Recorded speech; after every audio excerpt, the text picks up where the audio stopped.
Friends, இந்த moms கிச்சனில் பூண்டு மிளகு குழம்பு இந்த வெதருக்கு எப்படி பண்ணுறதுன்னு பார்க்கலாம் வாங்க.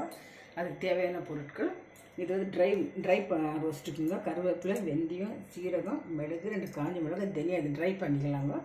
தாளிப்புக்கு வந்து கடுகு, புளிக்கரைசல், மிளகாத்தூள், தனியாத்தூள், சால்ட்டு, மஞ்சள் தூளுங்க. இதெல்லாம் வறுக்கிறதுக்குங்க. காஞ்ச மிளகா, கருவேப்பிலைங்க, சின்ன வெங்காயம், பூண்டு, தக்காளி, மிளகு, வெந்தயங்க. இப்போ ட்ரை ரோஸ்ட் பண்ணிக்கலாம் வாங்க. கொஞ்சம் ட்ரை ரோஸ்ட் ஆகிடுச்சுங்க. இருந்தால் கொஞ்சம் ட்ரை பண்ணி வந்துக்கிறாங்க. எண்ணெய் காஞ்சிச்சுங்க, கடுகு போட்டுக்கலாங்க. கருவேப்பிலை போட்டுக்கலாங்க. வெங்காயம், பூண்டு, மெழுகெல்லாம் போட்டு நல்லா வறுத்துக்கலாங்க. காஞ்ச மிளகெல்லாம் போட்டு வறுத்து ட்ரையாக வறுத்து வந்துடுச்சுங்க. பூண்டு, வெங்காயம் எல்லாம் தக்காளி போட்டு பிரியாணி மஞ்சள் உப்புறம் போட்டுக்கலாங்க. கொஞ்சம் ட்ரை ரோஸ்ட் ஆகட்டும், ரோஸ்ட் ஆகட்டும். இப்போ புளி காய்ச்சல் ஊற்றிக்கலாங்க.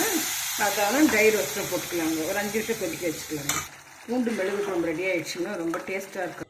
பூண்டு மிளகு குழம்பு ரெடி ஆகிடுச்சுங்க ஃப்ரெண்ட்ஸ். இது ரொம்ப டேஸ்ட்டாக இருக்குது. இந்த வெதருக்கு ரொம்ப நல்லாயிருக்கும். நீங்களும் ட்ரை பண்ணுங்கள். இது சாப்பிட்ற சாப்பாடோட புளி எக்ஸ்ட்ராவே சாப்பிட்லாங்க. குழம்பு 10 நாளானோட கிடையாதுங்க. இந்த இது தொக்கு பண்ணி வச்சுனாக்கா நீங்களும் ட்ரை பண்ணுறது. தேங்க்யூ ஃபார் வாட்சிங்.